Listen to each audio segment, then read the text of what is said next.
कहानी के शुरू में हमें एक रेगिस्तान दिखाया जाता है। यहाँ पर एक कंपनी के कुछ लोग आए थे। वो यहाँ से तेल निकालना चाहते थे, पर इनकी ये इन्फॉर्मेशन गलत थी क्योंकि यहाँ पर तेल था ही नहीं। इसीलिए ये लोग अब यहाँ से वापस जाना चाहते थे। इनको लेने के लिए कंपनी एक प्लेन भेजती है। इस प्लेन के पायलट का नाम फ्रैंक था और इसके साथ दूसरा पायलट भी था। ये लोग इन सब लोगों को यहाँ से लेने के लिए आए थे। अब ये सब के सब लोग प्लेन में बैठकर यहाँ से निकलने लगते हैं, पर तभी अचानक रास्ते में एक बहुत बड़ा तूफान आ गया था। फ्रैंक का जो पायलट था वो उससे पूछता है कि हमें क्या करना चाहिए। फ्रैंक कहता है कि अगर हम लोग वापस गए तो हमें फिर वहाँ जाकर फ्यूल का इंतजार करना होगा क्योंकि हमारे पास इतना फ्यूल नहीं है कि हम दोबारा से प्लेन को उड़ा सकें। फ्रैंक अब अपने प्लेन को उस तूफान में ही ले जाता है और ऊपर की तरफ उड़ाता है, पर इनके प्लेन में वजन कुछ ज्यादा था जिसकी वजह से रेत का तूफान प्लेन के इंजन को खराब कर देता है। फ्रैंक यहाँ पर सबसे कहता है कि हमें इमरजेंसी लैंडिंग करनी होगी, पर प्लेन को नीचे उतारना इतना आसान नहीं था क्योंकि फ्रैंक को उस तूफान की वजह से कुछ भी नजर नहीं आ रहा था। और जब वो प्लेन को अब नीचे उतारता है तभी उसका प्लेन एक चट्टान से टकरा जाता है जिससे उनके प्लेन का पिछला हिस्सा अलग हो गया था और उनका एक मुसाफिर भी प्लेन से नीचे गिर जाता है और वो मर जाता है। तभी इनका प्लेन रेगिस्तान में घिसटता हुआ गिरता है और तभी इनको पता चलता है कि इनके दो और मुसाफिर भी मर चुके थे, पर अभी भी ये प्लेन से बाहर नहीं जाते क्योंकि अभी भी बाहर तूफान था। जब तूफान रुक जाता है और ये लोग बाहर आकर देखते हैं तूफान तो अब रुक चुका था मगर उनका प्लेन रेत में ही दफन हो गया था। थोड़ी देर बाद इनका प्लेन भी अब नजर आने लगा था। ये लोग अब उस तूफान की वजह से उसी रेगिस्तान में फंस चुके थे और इनके पास वापस जाने का भी कोई रास्ता नहीं था। ये लोग वहाँ पर अपने खाने की चीजों को भी चेक करते हैं जिनसे इन्हें पता चलता है कि इनके पास 1 महीने तक का खाने पीने का सामान मौजूद था। तभी एक आदमी फ्रैंक से कहता है कि मैं यहाँ से पैदल ही जाऊंगा। दरअसल इस रेगिस्तान से निकलने के लिए इनको 200 मील का सफर तय करना था और जो आदमी यहाँ से जाना चाहता था वो कहता है कि क्योंकि मैं ज्यादा वक्त सफर पर रहता हूँ इसीलिए यहाँ से पैदल जा सकता हूँ, क्योंकि इसकी वजह ये थी कि अब यहाँ पर रेडियो भी काम नहीं कर रहा था और इनको मदद की भी जरूरत थी। वहाँ एक आदमी इसी आदमी से कहता है कि तुम पागल हो गए हो, ये जुलाई का महीना है और तुम जानते हो रेगिस्तान में इस महीने में कितनी सख्त गर्मी होती है, तुम मर जाओगे। पर वो आदमी किसी की भी सुनने को तैयार नहीं था। वो कहता है मैं रात को सफर करूंगा, लेकिन जब फ्रैंक उसको समझाता है तब वो आदमी समझ जाता है और सफर का इरादा छोड़ देता है। अब रात हो चुकी थी। रात को भी बहुत तेज तूफान आता है। तभी इनका एक आदमी जब वॉशरूम के लिए उठता है तो वो उस तूफान की वजह से नीचे गिर गया था। वो आवाज भी लगाता है, चीखता है मदद के लिए, पर कोई भी नहीं सुनता। सुबह जब सब उठते हैं तो देखते हैं इनका एक साथी गायब था। ये सब लोग उसको ढूंढते हैं पर उस आदमी का तो कहीं पर नामो निशान तक नहीं था क्योंकि वो रेत में ही दफन हो चुका था। पर तभी इनके ग्रुप में से एक लड़की फ्रैंक के पास जाती है और उससे पूछती है क्या हमें यहाँ पर कोई बचाने नहीं आएगा, इसके कितने % चांसेस हैं कि कोई हमें यहाँ पर बचाने आ जाए। फ्रैंक उससे कहता है कि हम रेगिस्तान के बिल्कुल दरमियान में हैं और मुझे नहीं लगता कि कभी हमारी इस लोकेशन का किसी को पता चलेगा क्योंकि रेडियो के सिग्नल्स भी बंद हैं। और कहता है हमारे पास खाने की सप्लाई भी बहुत कम है, अगर हमने खुद चलना शुरू किया, पैदल सफर किया तो हमारा ये खाना 2 दिन में ही खत्म हो जाएगा। मैं तो यहाँ पर बस इंतजार ही कर सकता हूँ। यहाँ पर सभी लोगों की उम्मीदें टूटने लगी थी कि इनको यहाँ पर बचाने के लिए कोई भी नहीं आएगा। तभी इन्हीं के ग्रुप में से 2 लोग ये फैसला करते हैं कि ये यहाँ से जाएंगे और वो वहाँ से अपने साथ पानी भी ले जाना चाहते थे। पर तभी फ्रैंक कहता है कि तुम लोग यहाँ से पानी लेकर नहीं जा सकते और अब पानी को लेकर इनके दरमियान में लड़ाई शुरू हो जाती है जिसकी वजह से सारा पानी नीचे गिर जाता है। तभी वहाँ पर इनके ग्रुप का एक आदमी आता है जिसका नाम एलेट था। वो इनके पास आता है और इनसे कहता है कि मेरे पास एक आइडिया है जिससे हम सबकी जान बच सकती है।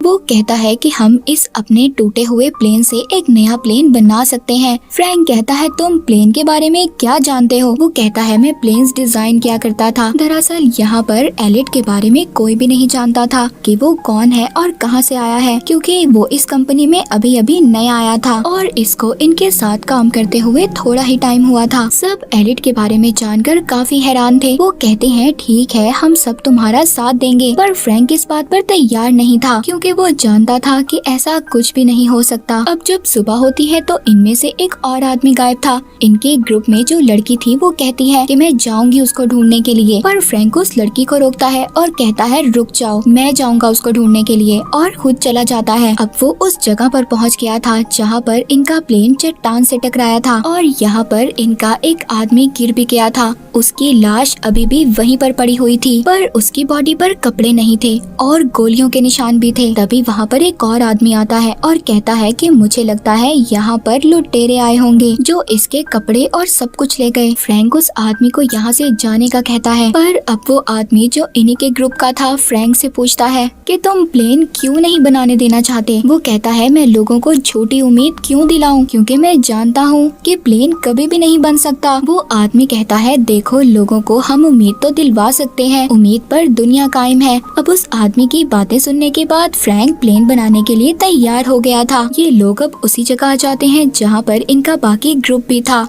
अब ये सब लोग प्लेन बनाना शुरू करते हैं, पर ये लोग रात को काम करते थे क्योंकि दिन में इधर बहुत गर्मी थी। पर इनकी परेशानी यहाँ पर तब बढ़ती है जब एक दिन वेल्डिंग करते हुए कुछ चिंगारियाँ इनके फ्यूल पर गिर जाती हैं, जो इन्होंने वहाँ पर आग जलाने के लिए रखा हुआ था। वो सारा फ्यूल बर्बाद हो गया था। अब बहुत थोड़ा फ्यूल बचा था, इसीलिए अब ये लोग रात की बजाय दिन में ही काम करने का फैसला करते हैं। इन्होंने जो अपने पुराने प्लेन से नया प्लेन बनाना था उसके अब पर को जोड़ना था। वो उस पर को कुछ चेन की मदद से ऊंचाई पर ले जाते हैं क्योंकि इनके पास कोई क्रेन नहीं थी, और अब ये आहिस्ता आहिस्ता उस पर को जोड़ना शुरू करते हैं। पर तभी वो चेन टूट जाती है जिससे इन्होंने पर को पकड़ा हुआ था। प्लेन में एक आदमी था, वो बाहर आता है और सबको ये बता रहा था कि प्लेन का जो पर है वो जुड़ चुका है। अब इनका प्लेन पूरी तरह तैयार हो गया था क्योंकि इनको उम्मीद थी और अब ये लोग यहाँ से जा पाएंगे। सब लोग डांस करना शुरू कर देते हैं और एंजॉय करते हैं, और साथ ही साथ ये लोग वहाँ से रेत भी हटा रहे होते हैं कि इनके प्लेन के चलने के लिए एक रास्ता तैयार हो जाए। लेकिन ये सब इनके लिए इतना आसान नहीं था। एक दिन वहाँ पर बिजली का बहुत बड़ा तूफान आ जाता है। सब लोग वहाँ से भाग रहे थे, मगर एलिट वहाँ से नहीं जाता क्योंकि वो किसी भी कीमत पर अपने प्लेन को खराब होने नहीं देना चाहता था, क्योंकि उसने उस पर इतनी मेहनत जो की थी। तभी फ्रैंक आकर उसको पीछे धक्का देता है जिससे कि वो एलिट को बचा लेता है, क्योंकि वो उसे कुछ भी नहीं होने देना चाहता था। अगर एलिट को कुछ हो जाता तो इनके प्लेन का क्या होता। ये लोग यहाँ पर अपने प्लेन का नाम फिनिक्स रखते हैं, पर अभी भी इन्हें अपने प्लेन पर बहुत सारा काम करना था। एक रात वो एक दूरबीन से कुछ दूर लोगों को देखते हैं जो टेंट लगाकर सो रहे थे। दरअसल ये स्मगलर्स थे। इनको रेगिस्तान के लुटेरे भी कहा जाता था, जो वहाँ आने वाले लोगों को लूट लिया करते थे। पर फ्रैंक के साथियों को इन लोगों के बारे में कुछ भी नहीं पता था। फ्रैंक कहता है कि हमें उन लोगों से पानी की मदद मांगनी चाहिए। एलिट उसको मना करता है, पर वो नहीं सुनता। वो अपने कुछ साथियों को लेकर पानी की मदद लेने जाता है, पर जब ये लोग उनके पास जाते हैं तो वो स्मगलर्स इन पर हमला कर देते हैं। फ्रैंक के एक आदमी को भी मार देते हैं, जिससे कि वहाँ पर लड़ाई शुरू हो जाती है। अब वहाँ पर जो कुछ लुटेरे थे वो तो मर गए थे, पर तभी उनका एक साथी वहाँ से भाग जाता है। फ्रैंक उसको भी मारने वाला था, पर नहीं मारता और अब उस लुटेरे को अपने बाकी साथियों के पास ले आता है।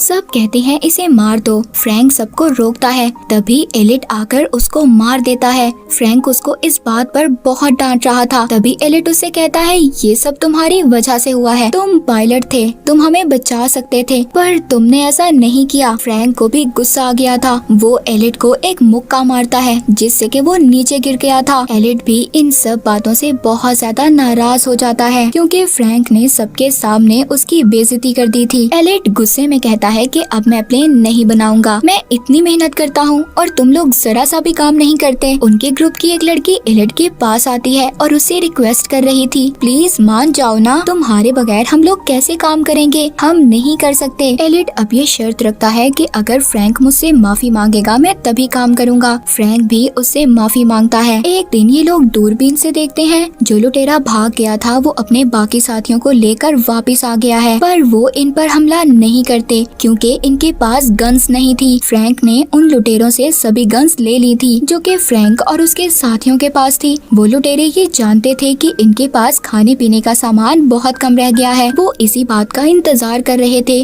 कि जब इनके पास सब कुछ खत्म हो जाएगा ये लोग इन पर तब हमला करेंगे। उधर ये लोग भी अपने काम को जोरों शोर से कर रहे थे। एक दिन फ्रैंक को एक बुक मिलती है जिसमें प्लेन्स के मॉडल बने हुए थे। तभी इनको पता चलता है एलिट जो प्लेन्स के मॉडल्स बनाता था वो छोटे मोटे मॉडल्स हुआ करते थे। वो बच्चों के खिलौने प्लेन्स बनाता था पर वो प्लेन्स उड़ने वाले थे। सबको एलिट के बारे में पता चल गया था। एक आदमी को उस पर बहुत ज्यादा गुस्सा आता है। वो कहता है कि तुम कब से हमें बेवकूफ बना रहे थे, ये प्लेन कभी भी नहीं उड़ने वाला और न आज तक तुमने कोई इतना बड़ा प्लेन बनाया है। वो उसके सर पर गन रख लेता है पर एलिट उससे कहता है मेरा यकीन करो प्लेन उड़ेगा। फ्रैंक उस आदमी को रोकता है जिसने एलिट के सर पर गन रख ली थी। तभी वहाँ अचानक फिर से बहुत बड़ा तूफान आ गया था। इन लोगों ने जो प्लेन इतनी मेहनत से बनाया था वो आहिस्ता आहिस्ता हवा में उड़ना शुरू हो जाता है। ये लोग समझ गए थे कि ये प्लेन उड़ेगा। इनके दिल में जो उम्मीद थी वो दोबारा से जाग जाती है। पर अब तूफान के बंद होने के बाद ये लोग दोबारा से नाउम्मीद हो गए थे।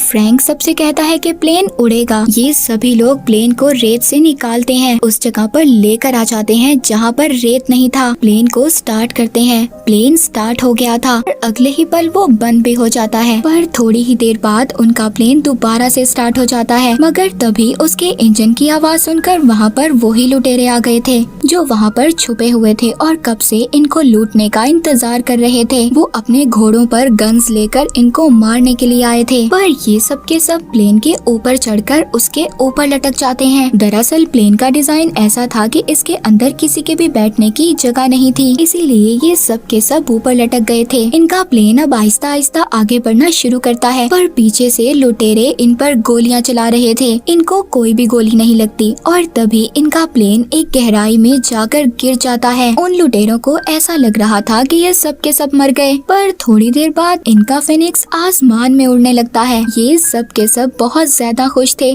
क्योंकि जो मेहनत ये लोग इतने हफ्तों से कर रहे थे ये उसमें कामयाब हो चुके थे और इस तरह ये लोग रेगिस्तान से बाहर आ गए थे। मूवी के आखिर में हमें लोगों की तस्वीरें दिखाई जाती हैं। ये सब के सब अपनी फैमिलीज तक पहुंच गए थे। फ्रैंक के बारे में ये बताया जाता है कि उसने अपनी एक एयरलाइन कंपनी खोल ली थी जिसका नाम उसने फिनिक्स रखा। और एलिट, इसको हम कैसे भूल सकते हैं, इसी की वजह से तो सब लोगों की जान बच पाई थी। इसकी तस्वीर न्यूज़पेपर में आती है जिस पर लिखा हुआ था नासा, यानी वो अब नासा में काम कर रहा था। इस तरह ये सब हंसी खुशी जिंदगी गुजारते हैं और इसी के साथ ये मूवी यहीं पर खत्म हो जाती है।